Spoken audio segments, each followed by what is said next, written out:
Well, it's that time of year, the end of the year, and it's time to talk about the worst movies of the year. Well, 2020 wasn't the best year, but it was a pretty great year for movies still. But that doesn't mean that every movie was great.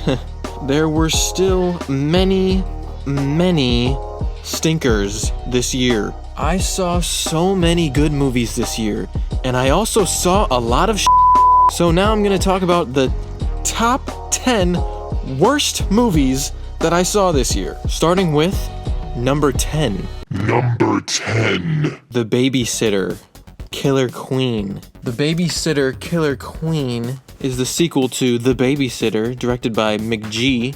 The first one was surprisingly decent, but the sequel is just the same thing again, but worse. Terrible dialogue, terrible sound mixing. I mean, in one scene where they're on a boat, you can't hear anything they're saying, and when you can hear it, it's terrible dubbing. It sounds so bad. It's a very dumb script. The twists didn't work at all.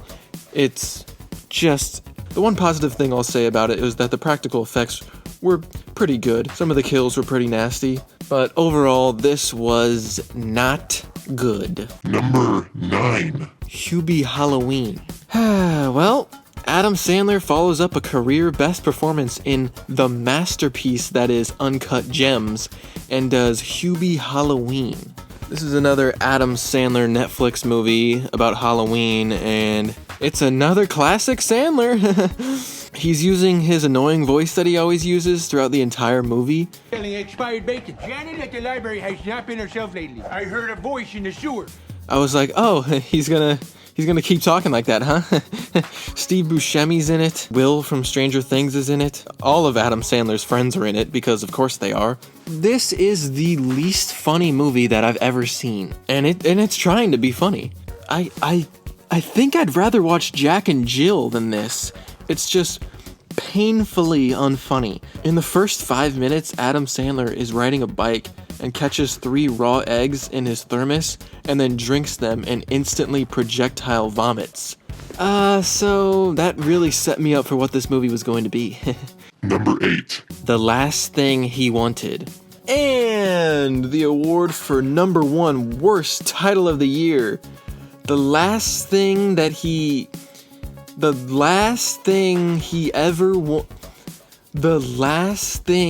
wanted.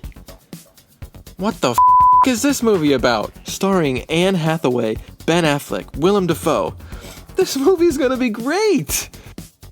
Oh, No. I had no idea what even happened in this movie. It was so confusing and boring at the same time. Everybody was talking so quietly and they don't explain anything. The film's just empty and there doesn't seem to be any reason to follow this story. The performances are fine, but this has to be the most boring movie I've ever watched in my entire life. Netflix didn't even advertise this movie because they knew it was so bad. This movie will never be on your recommendations because they're just trying to act like it never even happened. Number 7. To All the Boys, P.S. I Still Love You. Ugh. Another Netflix movie. This movie has terrible color grading. The whole movie looks bluish green, but it's a romantic comedy. It just doesn't work. I watched the first movie a couple years ago and it was decent, nothing too offensive. This is the sequel and it's just, so bad. Still better than both the Kissing Booth movies though.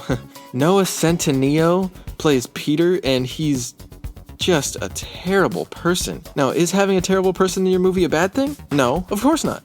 But if you play it like he's a good person and he's the main love interest who wins in the end, yeah, it is. And they're making a third one? Me. Netflix really needs to stop it with these. How is it that Netflix is coming out with some of the best movies of the year every year, while also coming out with the worst movies of the year every year? This is not the kind of that kids should be watching. Number 6. Mulan. Another Disney live-action remake! Yes! Come to Papa! This movie sucks! This is the worst Disney live-action remake. The best thing about the original are the banger songs all throughout. This movie completely erases all the songs and it makes it so dull and pointless. This movie did not bring anything new to expand upon the original. On top of that, it has some of the worst editing of the year. There are hundreds of other Chinese martial arts films that you should watch instead of this movie. Very disappointing. I really don't know what they were thinking when they made this film. Number 5. Scoob.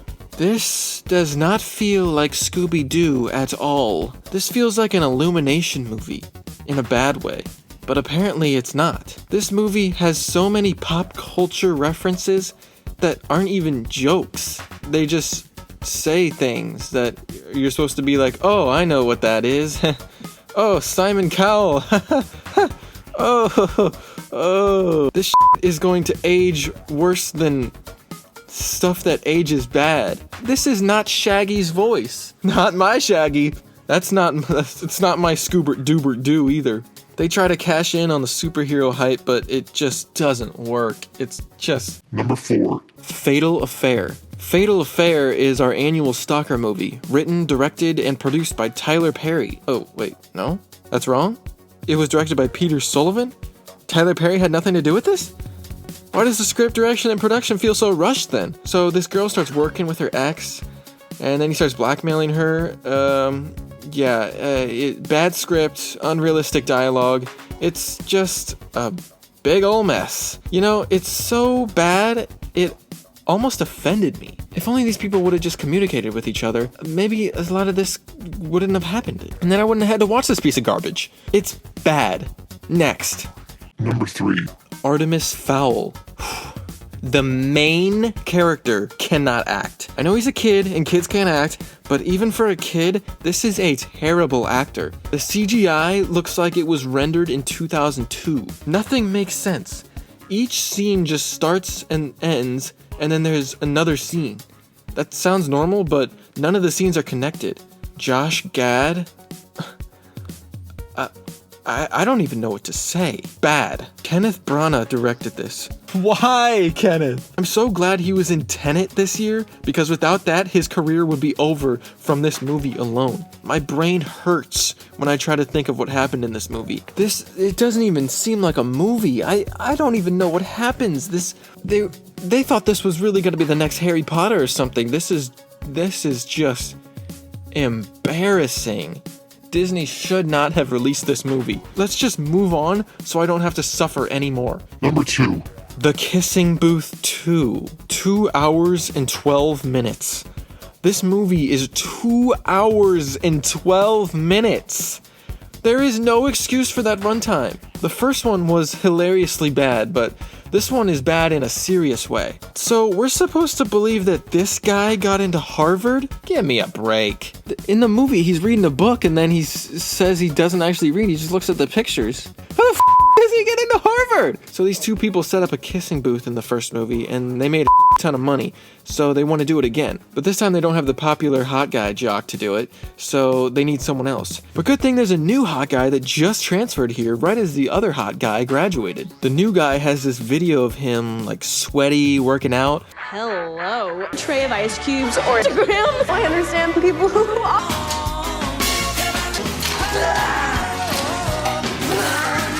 The main girl is just getting real hot watching the video and says a bunch of stuff on the intercom and everyone makes fun of her. Is no one making fun of the guy for posting that video of himself? I mean, what was that? Anyway, these two try to get him to do the kissing booth and he says he will only do it if they beat him at Dance Dance Revolution. Okay. She thinks her boyfriend is cheating, so she cheats, and then they have the most awkward Thanksgiving I've ever seen. The character decisions in this movie are just so ridiculous. The main character is just so unlikable, I don't see how anyone can genuinely enjoy these movies. But if you want to watch a movie to make fun of it, I guess this is a good one. Number 1. 365 Days. And the number one worst movie of 2020 is 365 Days. 365 Days is a Polish movie about this rich guy who kidnaps this girl and says that he will make her fall in love with him in 365 days. If he doesn't, then he will let her go. Stockholm Syndrome the movie. The plot. What is the plot? Just nothing good about this movie. It's like 50 Shades of Grey, but worse. Now, I haven't seen 50 Shades of Grey, but I'm assuming this movie is worse. This guy just sneaks up on her and scares the shit out of her and says, "Are you lost, baby girl?" Creep! Then later, he does the exact same thing and says the exact same thing again. Are you lost, baby girl? Are you lost, baby girl? Are you lost, baby girl? Again? Who wrote this? Like, what? This movie is played so straight, too. It's like they thought they were making the next Gone with the Wind. So many parts of this movie are just completely silent and nothing is happening on screen. Cut that part out! It's absolutely pointless! This dude is creepy as shit. Always popping up randomly. The plot is really dumb. Nothing happens or makes sense. People who wrote this movie have no idea what a job is. I do business. This girl is a business executive, but then is super stupid throughout the whole movie. If you hate women, you'll love this movie. Yeah, just